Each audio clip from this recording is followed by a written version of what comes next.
إن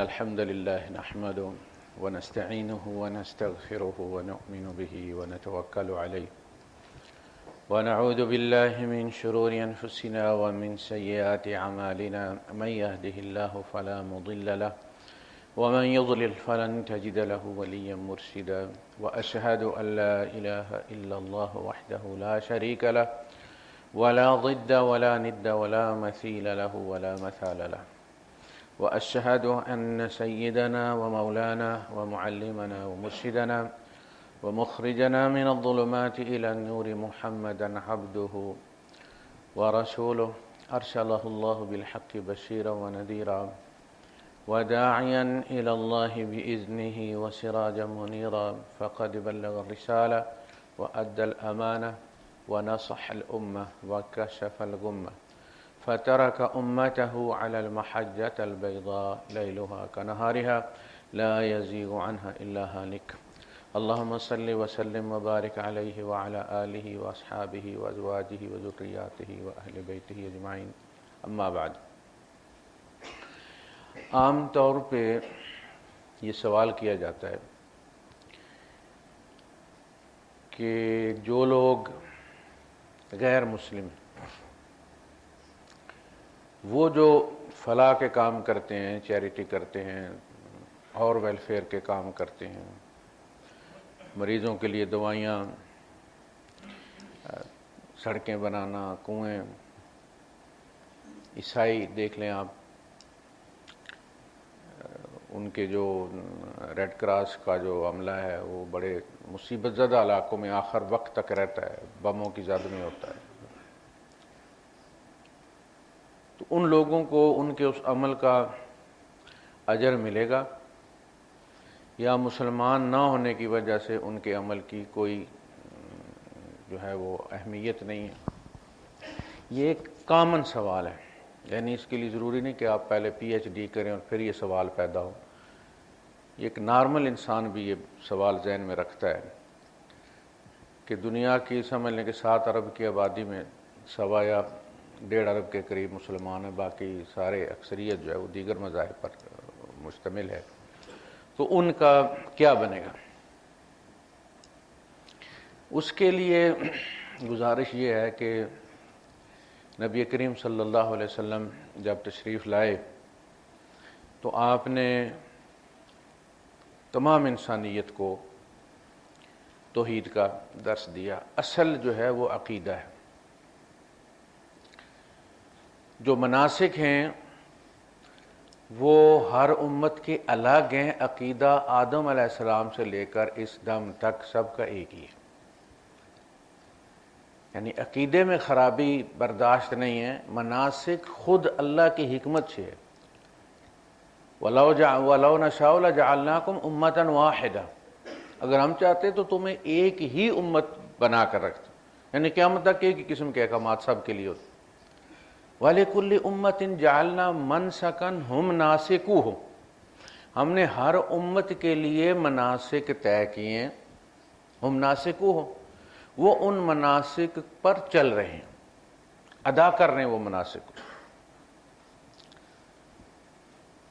تو آپ اس سلسلے میں ان سے کوئی جھگڑا نہ کریں کہ ہماری شریعت اچھی ہے، تمہاری شریعت اچھی نہیں ہے. شریعتیں جو بھی ہیں وہ اللہ نے نازل کی. بات عقیدے کی ہے، توحید کی ہے. فَلَا يُنَازِعُنَّكَ فِي الْأَمْرِ، آپ اس معاملے میں کوئی تنازع نہ کریں. عبادات، مناسک وہ کیسے کرتے ہیں، ہم کیسے کرتے ہیں، ہم پر ایسے حکم ہوا ہے ہم ایسے کرتے ہیں، ان پہ ایسے نازل ہوا تو وہ ویسے کر رہے ہیں. وجہ تنازع یہ نہیں ہے، وجہ تنازع عقیدہ ہے. وَادْعُ إِلَىٰ رَبِّكَ، آپ مناسک پہ بات نہ کریں، رب کی طرف دعوت دیں. اس لیے کہ یہ لوگ رب سے دور ہٹ گئے ہیں، شرک میں مبتلا ہو گئے ہیں. سارا مسئلہ جو ہے وہ عقیدے کا ہے. جب نبی کریم صلی اللہ علیہ وسلم موجود تھے تو آپ کہہ سکتے ہیں کہ مسلمانوں کو ایک ایج حاصل تھا کہ ان کے نبی ان میں موجود تھے جبکہ دوسروں کے نبی چلے گئے ہوئے تھے اور مسلمانوں پر تازہ احکامات نازل ہو رہے تھے. اب اس وقت جو صورتحال ہے وہ ہم سب برابر ہیں. ان کے رسول بھی چلے گئے، ہمارے رسول بھی چلے گئے، ہم بھی غیب پر ہی ہیں۔ تعلیمات ہیں ہمارے پاس، اصولی طور پر دیانت کے طور پر ہم جس نبی پر ایمان لائے ہیں اور ان کو اللہ کا آخری پیغمبر مانتے ہیں، ہم مناسک میں ان کی پیروی کریں، یعنی یہ دیانت کے طور پہ ہمارا ذمہ ہے۔ جس کتاب پر ہم ایمان لائے ہیں اس کتاب کو فالو کریں، اس کتاب کے مطابق ہمارا حساب ہوگا۔ ایک عیسائی سے اگر حلف لیا جاتا ہے کورٹ میں تو بائبل پر لیا جاتا ہے، ہندو سے گیتا پر لیا جاتا ہے، مسلمان سے قرآن پر لیا جاتا ہے، یہی معاملہ ہے۔ قیامت کے دن بھی مسلمان نے قرآن کا حساب دینا ہے کہ اس نے اس پر کتنا عمل کیا، اور عیسائی نے بائبل کے مطابق جواب دینا ہے، ہندو اپنے گیتا کے مطابق اپنے ویدوں کا جواب دے ہے۔ جب وہ ایمان لایا تو پھر عمل کیوں نہیں کیا؟ فما رعوها حق رعایتها، پھر تم نے اس کا حق جو ہے وہ جو رعایت کرنے کا تھا، خیال رکھنے کا، وہ کیوں نہیں رکھا تم نے اس کتاب پر؟ تو ان سے حساب تورات پر ہوگا، اگر وہ تورات پر عمل پیرا ثابت ہو گئے تو ان کی نجات ہے، لیکن مشرک نہ ہوئے۔ ہم سے قرآن کے مطابق حساب ہوگا، اگر ہم قرآن پہ چلنے والے ہوئے تو نجات مل جائے گی، اگر مشرک نہ ہوئے تو۔ اس لیے یہ ایک رکوع ہے، اس میں آپ دیکھیں کہ قرآن کیا کہتے ہیں۔ ہمارے یہاں ہم بھی بیان کرتے رہے ہیں، ہمیں یہ پڑھایا جاتا رہا ہے کہ بس ایک مسلمان ہی جنت میں جائے گا، باقی اور کوئی جنت میں نہیں جائے گا۔ یہود کی شریعت جو ہے وہ ان پہ بہت سخت، بہت سخت،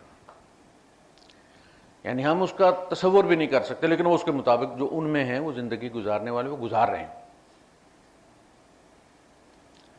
اور وہ سختی ان کے بڑوں کی، وہ جو ان کے اسلاف تھے اپنے نبی کے زمانے میں، جو ان کے ساتھ مستی کرتے تھے، اس کے نتیجے میں حلال چیزیں بھی ان پر حرام کر دی گئیں، سہل چیزیں مشکل کر دی گئی، یعنی چربی حرام نہیں کی گئی، کہا کہ فلاں فلاں جگہ کی چربی کھا سکتے ہو، فلاں فلاں جگہ کی حرام ہے۔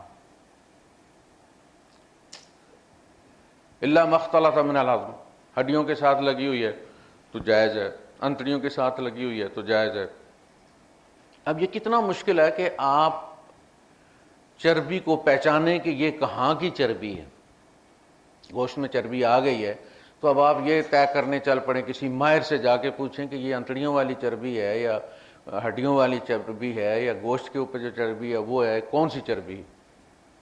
یعنی یا تو سیدھا چربی حرام کر دی جاتی، مسئلے ختم ہو جائے، فلاں جگہ کی حلال ہے فلاں جگہ کی حرام ہے، مشکل کیا نا ان کے لیے۔ اس کو بیان کرنے کے بعد اللہ پاک نے فرمایا ذالک جزیناہم ببغیہم، یہ ہم نے ان کو ان کی سرکشی کی سزا میں یہ احکامات ان پر سخت کیے ہیں۔ موسیٰ علیہ السلام نے دعا کی تھی نرم کر دیے جائیں، فرمایا نہیں، یہ نرمی کے لیے ایک اور رسول آئے گا۔ انہوں نے گزارش کی تھی دونوں بھائیوں نے، الذین یؤمنون، یہ وہ ان لوگوں کے لیے ہے جو اس نبی الامی الذی یجدونہ مکتوبا عندہم فی التوراۃ والانجیل، جس نبی کو وہ تورات اور انجیل میں مکتوب پائیں گے، وہ جب آئے گا اس پر ایمان لائیں گے۔ وہ نبی یحل لهم الطیبات ویحرم علیہم الخبائث ویضع عنہم اصرہم والاغلال التي كانت علیہم، وہ ان سے ان کے طوق اور بیڑیاں ہٹا دے گا۔ یہ جو شریعت ہے ان کی یہود کی، یہ اصلاً طوق اور بیڑیاں ہیں، یعنی سزا کے طور پہ ان پہ نافذ کی گئی ہے سختی۔ اس سختی سے جان ان کی تبھی چھوٹ سکتی ہے کہ جو نبی نئے احکامات لے کر آئے ہیں اس نبی پر ایمان لے آئیں اور پھر ان کی کتاب کے مطابق زندگی گزاریں۔ یہ ممکن نہیں ہے کہ وہ ایمان تو رکھیں تورات پر، انکار کریں قرآن کا، ایمان رکھیں موسیٰ علیہ السلام پر، انکار کریں رسول اللہ صلی اللہ علیہ وسلم کا، اور پھر آئیں اور آ کے کہیں کہ جی جناب آپ مہربانی کریں اپنی شریعت کے مطابق ہمارا فیصلہ کر دیں، یعنی ہمیں سہولت دے دیں، تو یہ تو نہیں چلے گا نا۔ سہولت چاہیے اس کتاب کی، تو اس کتاب پر ایمان لانا پڑے گا۔ اگر ایمان اس کتاب پر ہے تو عمل اس کے مطابق ہوگا، فیصلے اس کے مطابق ہوں گے۔ یہ ہے اصل میں موضوع ان آیات کا۔ اللہ پاک فرماتا ہے وَكَيْفَ يُحَكِّمُونَكَ، حکم جج کو کہتے ہیں، حکم فیصلے کو کہتے ہیں۔ تو کہا کیف یحکمونک، یہ آپ کو کیسے اپنا جج بناتے ہیں، فیصلے کے لیے آتے ہیں آپ کے پاس، کیف یحکمونک، یہ آپ کو کیسے اپنا جج بناتے ہیں۔ وعندہم التوراۃ، جبکہ ان کے پاس تورات موجود ہے، فیہا حکم اللہ، اس میں اللہ کا حکم موجود ہے۔ یعنی دیانتداری کا تقاضا یہ ہے کہ اگر تم تورات پر ایمان رکھتے ہو تو فیصلہ تورات کے مطابق کرو۔ تم اپنی کتاب سے فرار اختیار کر رہے ہو، جان چھڑانے کے لیے محمد رسول اللہ صلی اللہ علیہ وسلم کے پاس آئے ہو کہ آپ اپنی شریعت کی سہولت کے مطابق ہمارا فیصلہ بھی کر دیں، وہی فیصلہ ہم پر بھی نافذ کر دیں۔ اللہ کہتا ہے ایسے نہیں، یہ نہیں۔ وَكَيْفَ يُحَكِّمُونَكَ وَعِندَهُمُ التَّوْرَاةُ فِيهَا حُكْمُ اللَّهِ ثُمَّ يَتَوَلَّوْنَ مِن بَعْدِ ذَلِكَ، پھر اس حکم سے روگردانی کر کے یہ آپ کے پاس آئیں، آپ کا خدا کوئی اور ہے؟ وہی خدا ہے۔ لیکن فورمین بھی جب ڈیوٹیاں لگاتا ہے، ایک پارٹی جو ہے وہ 5 بندے ادھر چلے جائیں، دوسرے 5 بندے دوسری سائٹ پہ چلے جائیں، تو وہ بندہ سکپ کر کے، فورمین ایک ہی ہے، کمپنی بھی ایک ہی ہے، وہ سکپ کر کے دوسری پارٹی کے ساتھ چلا جائے، نہیں میں نے وہاں جانا، تو ایسے مرضی چل جاتی ہے۔ فیہا حکم اللہ، اللہ کا حکم ان کو چاہیے تو وہ اس میں بھی موجود ہے، لیکن اس حکم سے یہ روگردانی کر کے آئے ہیں۔ یہی بات مسلمانوں سے بھی کہی گئی۔ الم تر الی الذین یزعمون انہم آمنوا باللہ وما انزل الیک یریدون ان یتحاکموا الی الطاغوت، یہ فیصلہ کروانا چاہتے ہیں طاغوت کی عدالت سے، دعویٰ کرتے ہیں ہم کتاب پر ایمان لائے، قرآن پر ایمان لائیں، تو یہ کیسے چلے گا؟ تو منافقت ہے۔ وَمَا أُولَٰئِكَ بِالْمُؤْمِنِينَ، اور یہ لوگ ایمان لانے والے نہیں ہیں، یعنی مومن رہے ہی نہیں۔ ہوا کیا کہ جب یہ تورات کا حکم رد کر کے آپ کے پاس آئے تو اپنی کتاب بھی چھوڑ دی انہوں نے، اور آپ کی کتاب پر ایمان نہیں رکھتے یہ، تو ان کے پاس اصلاً اب کچھ بھی نہیں ہے، نہ یہ تورات کے مومن ہیں نہ یہ قرآن کے مومن ہیں۔ انا انزلنا التوراۃ فیہا ھدی ونور، ہم نے تورات نازل کی ہے۔ یہ سورہ المائدہ جو ہے یہ قوانین کے لحاظ سے آخری سورت ہے نازل ہونے والی، اس میں سٹیٹس طے ہو رہے ہیں۔ انا انزلنا التوراۃ فیہا ھدی ونور یحکم بہا النبیون الذین اسلموا، اس کے ذریعے فیصلے کرتے رہے نبی مسلمانوں کے، یعنی جو ان کی امت تھی، ہمارے آنے سے پہلے وہ مسلم کہلاتے تھے۔ پھر جب وہ نصارہ اور یہود بن گئے، شخصیات کی طرف منسوب ہو گئے، تو مسلم والی جگہ خالی ہو گئی، تو وہ امت مسلمہ ہم قرار پائے۔ یحکم بہا النبیون الذین اسلموا للذین ہادوا والربانیون والاحبار، نبی اور ربی اور ان کے صوفی جو بھی ہیں وہ ان کتابوں کے مطابق ہی فیصلے کرتے رہے۔ بما استحفظوا من کتاب اللہ وکانوا علیہ شہداء، اس لیے کہ ان سے کتاب کی حفاظت چاہی گئی تھی۔ بس کتاب کی حفاظت تبھی ہوتی ہے آپ اس کی تلاوت بھی کریں اور آپ اس پر عمل بھی کریں، عمل میں بھی زندہ رکھیں اور ٹیکسٹ کے طور پر بھی اس کو اپنائیں۔ فلا تخشوا الناس واخشون، آپ لوگوں سے نہ ڈریں، آپ مجھ سے ڈریں۔ یعنی جو احکامات نازل ہو رہے ہیں نئے، وہ یہ کوئی نہ کہ جب ہم صدیوں سے یہ کر رہے ہیں اور آپ نئی چیز لے آئیں، اس چیز سے آپ مت ڈریں. وَلَا تَشْتَرُوا بِآيَاتِي ثَمَنًا قَلِيلًا، اور دنیا کے مال، ثمنًا قلیلا کا مطلب ہے کہ یہ دنیا ساری اگر سونے کا گولا بن جائے، پورے کا پورا پلانٹ، یہ بھی آپ ایک فتوے کے عوض لے لیں، فتویٰ بدلنے کے عوض، تو آپ نے یہ ثمن القلیل لیا ہے. اس میں یہ ثمنً قلیلا ہے، دنیا پوری. تو آپ دنیاوی لالچ میں فتویٰ تبدیل نہ کریں، کیونکہ یہ یہود کا یہ مسئلہ تھا کہ جو بھی پیسے والا جاتا تھا وہ پیسے دے کے تو فتویٰ تبدیل کرا لیتا تھا. وہ اللہ کی کتاب کی تحریف کر دیتے تھے، تعویل کر دیتے تھے، اور فتویٰ اس کے حق میں دے دیتے تھے. غریب کوئی آگے چڑھ جاتا تھا تو اس پہ منڈ کی شریعت نافذ کرتے تھے. اس چیز سے منع کیا گیا. ہمارے یہاں بھی آپ کہیں چلے جائیں، پتہ چلے گا کہ جی فلاں، اچھا آپ فلاں کو چھوڑ کے میرے پاس آئیں تو آپ کے لیے کوئی گنجائش ڈھونڈنی پڑے گی. پھر وہ تحریف تعویل ہر زمانے میں لوگ کرتے ہیں. جسے کہا گیا نا یحرفون الکلمہ، یہی کہا گیا یحرفون الکلمہ عن مواضعہ، بات کو اس کے موقع سے ہٹا دیتے، کسی اور کانٹیکسٹ کے اندر اس کو لے کے پھر وہ تعویل کر دیتے. وَمَن لَّمْ يَحْكُم بِمَا أَنزَلَ اللَّهُ، اور جو نہیں فیصلہ کرتا اس کے مطابق جو اللہ نے نازل کیا ہے، فَأُولَٰئِكَ هُمُ الْكَافِرُونَ، تو وہ لوگ کافر ہیں. یہ کس کو کہا گیا ہے؟ یہود کو، کہ تم تورات پر ایمان لائے ہو، اس کو اللہ کا کلام سمجھتے ہو، اللہ کی شریعت سمجھتے ہو تم اس کو، اور فیصلہ تم اس کے مطابق نہیں کر رہے. وَمَن لَّمْ يَحْكُم بِمَا أَنزَلَ اللَّهُ، اور جو فیصلہ، یعنی یہ فیصلہ کرنا امتحان ہے تمہارے ایمان کا. کتاب پر ایمان ہے تو وہ فیصلہ جیسا بھی ہے تمہیں تسلیم کرنا پڑے گا. چھوڑو گے تو کتاب کو چھوڑ دو گے. تو یہ تورات کے بارے میں یہود کو کہا گیا ہے وَمَن لَّمْ يَحْكُم بِمَا أَنزَلَ اللَّهُ فَأُولَٰئِكَ هُمُ الْكَافِرُونَ. یہ جب آپ کے پاس آئے ہیں نبی تو کافر ہو کر آئے. لوگ حضور کے پاس آگے کیا ہوتے تھے؟ مسلمان. کافر ہوتے تھے، آگے مسلمان ہوتے تھے. یہ اپنی کتاب کے مسلمان تھے، لیکن جب یہ آپ کے پاس آئے اپنی کتاب چھوڑ کے تو یہ کافر ہو گئے ہیں. اب ان کے پاس کچھ نہیں ہے، قرآن یہ ماننے کے لیے تیار نہیں ہے، تورات کو اس طرح چھوڑ آئے. یہ بے دین لوگ ہیں.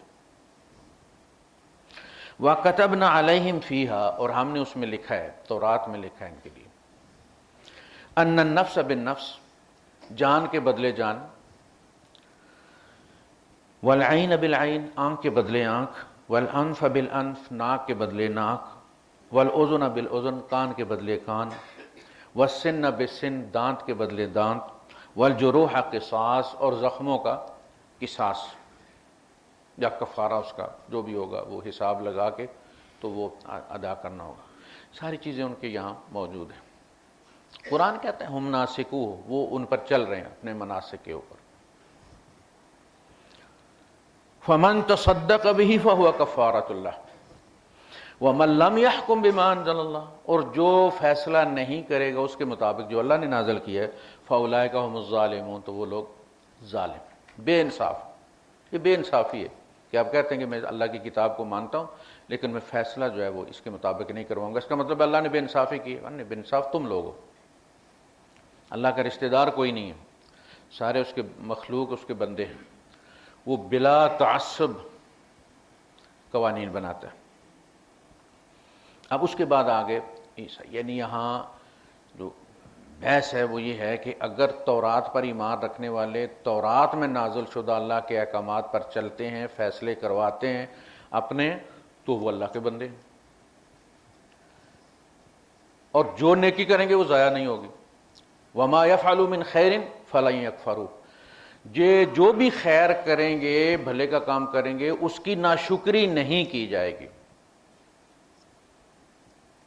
سورہ آل عمران میں اس کے بارے میں بتایا کہ بھئی یہ کچھ ان میں وہ لوگ بھی ہیں جو راتوں کو کھڑے رہتے. لیسوا سواء من اہل الکتاب امۃ قائمۃ یتلون آیات اللہ آناء اللیل وهم یسجدون، ساری رات کھڑے رہتے اور سجدے کرتے. سارے ایک جیسے نہیں ہیں اہل کتاب. اللہ پر بھی ایمان رکھتے ہیں، آخرت پر بھی ایمان رکھتے ہیں، اور اللہ کی آیات کے بدلے دنیا نہیں خریدتے۔ اور پھر آخر میں فرمایا وما یفعلوا من خیر، یہ وہ لوگ ہیں اولئک من الصالحین، یہ صالح لوگوں میں سے ہیں، جو بھی بھلائی کریں گے اس کی ناشکری نہیں کی جائے گی، وہ رد نہیں کی جائے گی، اس کا ان کو بدلہ دیا جائے گا۔ یہی بات تورات کے لیے بھائی، تورات ہماری کتاب ہے، فیہا ھدی و نور، فرمایا سورہ ہود میں وَمِن قَبْلِهِ کتاب موسیٰ اماما و رحمہ، اس سے پہلے موسیٰ علیہ السلام کی کتاب بھی امام بھی ہے، رحمت بھی ہے۔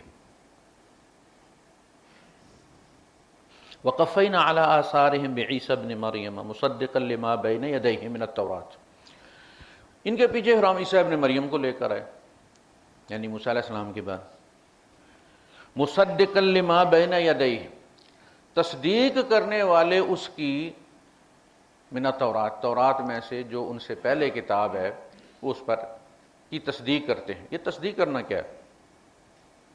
اس پر عمل کرنا۔ جب تک کوئی نیا حکم نہ آئے، نبی پچھلی شریعت کا مکلف رہتا ہے، اس کے مطابق فیصلے کرتا رہتا ہے جب تک کہ کوئی نیا حکم نازل نہ ہو کہ یہ کرنا ہے۔ یہ ہے مصدقا لما بین یدیہ۔ بیت المقدس تک کی طرف منہ کر کے مسلمان نمازیں پڑھتے رہے۔ مکے میں بھی جب تھے تو حضور اسی طرح کھڑے ہوتے تھے، اس رخ پہ، چونکہ اس کے چاروں طرف کھڑا ہوا جا سکتا ہے، حضور اس رخ پہ کھڑے ہوتے تھے کہ جس میں بیت المقدس کی طرف منہ ہو لیکن بیت اللہ بھی آگے ہو۔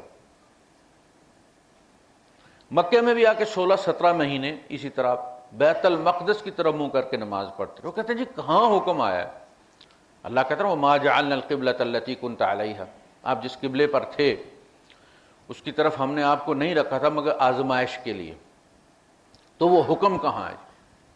وہ حکم وحی خفی میں آیا ہے جی۔ اس سے پتہ چلتا ہے کہ حضور کے ساتھ اللہ جو ہے وہ باتیں کرتا تھا، حضور کے ساتھ اللہ پاک ہر وقت باتیں کرتا رہتا تھا، اٹھتے بیٹھتے چلتے، سفر میں حضر میں، وہ آن لائن رہتے تھے، سوتے میں بھی اللہ اپنے نبی سے بات کر لیتا تھا، اس کا کوئی مسئلہ نہیں ہے۔ لیکن جس کو ہم وحی کہتے ہیں نا، وہ وہی ہے جو اس قرآن میں درج ہے، جو اس قرآن حکیم کے اندر درج ہے، وہ وہی۔